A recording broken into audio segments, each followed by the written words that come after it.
Hello class and welcome. I'm going to do a short video, as short as I can make it anyway, on applying APA style. Here is how I grade when I get a paper that is supposed to be an APA style. First of all, it better be double spaced. That is the most basic, simple thing. Your font should be the same everywhere on the paper. Don't change fonts, don't change font sizes, don't change font color. It should be the same everywhere. The only thing that you will change is that headings, subheadings, etc. typically are bold. If you get really deep in subheadings, that structure changes also, though. Odds are you won't need to for most Alliant papers. When I first pull a paper up, I will look for those items, and the very first thing I look for is page numbering. It starts on the first page, on the title page. Your title is, what is this? Probably 3 line returns down, double spaced. And you do your title in bold. Then you hit enter 2 times. You leave an extra line return in here, and you fill in the rest of this, and it's all double spaced, right? On the first page, this is for student papers. You do not do an abstract. Don't do an abstract. It's a student paper. You don't need one. You shouldn't do it. Could you? Yeah. It's unnecessary. Don't do it. On the first page of a student paper, you repeat the title. Here's the title. Repeat the title right here. Then you go into your introduction. All right? Note, there is no heading called introduction. APA doesn't use that. Don't put introduction in your paper. Don't put that title in your paper. That is a mistake. APA doesn't use it. You should not use it. You're adhering to APA. And these things are just not, it's not something you can choose to do or not. Follow APA, right? Okay, so you put your title up here, and then you dive into your paragraph or so of an introduction. What do you cover in your introduction? You cover, you tell me what you're going to tell me, and you may be laying down the basis of why this paper needs to be written. All right, maybe a thesis of some kind is going to go in here. All right, supported with citations, and there's a whole bunch of items here on how to do citations. All right, here's what I will say about papers at Alliant. Most of them, the vast majority of them, are short. They're less than 10 pages. Many of them are only a few pages. I would suggest for short papers like this, do not quote any author. Don't use quotes. All right? If you absolutely must have a direct quote from an author because it is a key structural thing that your paper relies on, that's fine. Go ahead and do that one quote. I have received, over all the different courses I've taught, I've received way too many papers that honestly were nothing but a collection of quotes slapped together with some connecting sentences. That's horrible writing. Don't do that, right? That is horrible writing. Don't do that. Paraphrase. Paraphrase. Paraphrase. Summarize the key ideas from that author and then work to make those ideas relevant to what you are writing about in your paper. All right? Maybe use those key ideas from that author to support the idea that you have as you're applying it to whatever the context is within your paper. All right?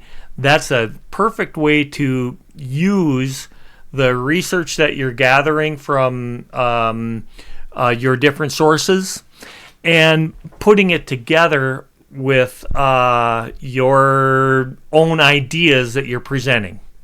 All right. This example that I use in all my classes, this student paper example, covers everything that you need to adhere to. All right, let's talk about headings here. This is a top level heading. Until I see another top level heading, everything in between those two is about this. In this case, it's guided imagery. So until I see another top level heading, everything is about guided imagery. But you might want to break that down into 2 different or more subheadings to cover aspects of guided imagery. So features and guided imagery and group psychotherapy.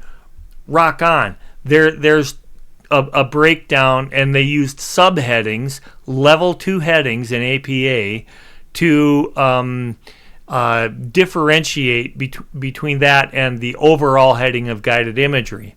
All right? You can't have a subheading without a level 1 heading above it. Why? Because they are hierarchical. This belongs to this. They go together. This belongs to this. They go together. It's level 1 and level 2, and as many level 2s as you need. And a level 2 could get broken down into a couple of level 3s, maybe more than that. Depends on the paper you're writing and how you're organizing your writing. We'll keep going. Here is another level 1 heading, so I know that the topic of guided imagery in this paper has been covered, and they're done talking about that. Now they're moving on to progressive muscle relaxation. Awesome. And they've broken that down into subheadings, right? We'll keep going. They talk about quotes here. And I've already told you, they show you here how to do a block quotation.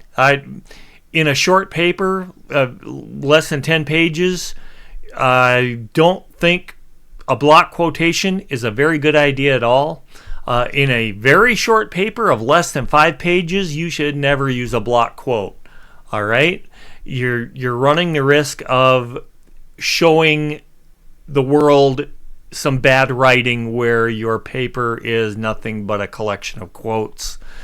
This had better be just such a structurally important core concept presented by that author that you must have, and then of course you're going to show why it's relevant to what your paper is about. All right. We have a top level heading here that's covered up, and then we have our last top level heading called conclusion. The conclusion is going to be very much like the introduction that doesn't have a heading, right? And the conclusion is, tell me what you told me, and summarize everything that you did in your paper. That's what the conclusion is about. All right, here they broke the conclusion down into subheadings. For most papers at Alliant, I don't think you need to do this, but they're talking about limitations of research and directions for future research. That's pretty common in a higher level research kind of paper. References go on their own page. Notice that we are still double spaced. Hanging indent. Find a YouTube video on how to set hanging indent, or use the template that I normally provide in my classes where it's already set. This is a 20-second thing that you set on the references page, and then your indent is correct for all of your references. Okay. Links. DOI links are absolutely the preferred way to do links. Sometimes there just is no DOI number or DOI link available for something. For example, YouTube right here. And that's okay. That's understandable. But for core published research articles that you are referencing, there will be a DOI link. Use DOI. That should do it. Typically, references, and then if you need an appendix, and very often that is necessary, it comes after references. All right? And then with whatever materials are going to be included in the appendix, that should do it. Okay, I'm going to cover one more item though, and let me back out of this, and I'm doing this from one of my courses. Here is a template that I provide to my students, and I'm going to just show this very quickly. If it loads, are you going to load? Come on now. Really? I'm going to pause.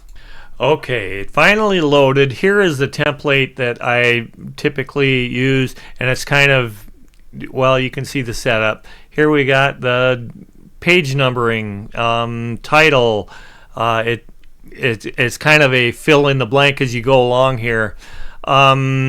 This is your title. Repeat it again. And then you have your introduction and thesis paragraph. Rock on, do that. But primarily, tell me what you're going to tell me, right?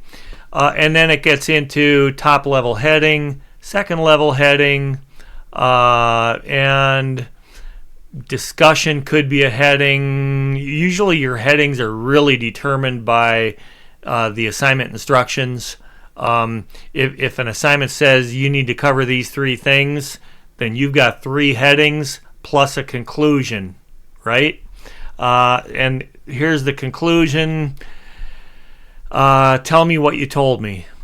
There it is. And then references, and we would get rid of that. You definitely want to get rid of that. And then we have, here's the references, and it's already set up with hanging indent. So a template can make life easier if you're unsure about how to set up the technical parts in Word or your word processor for this stuff, right? To comply with APA formatting. All right, that's it. Now I'm done. Have a great week. Have a great writing session, and set your stuff up with APA. Use a template if you need to.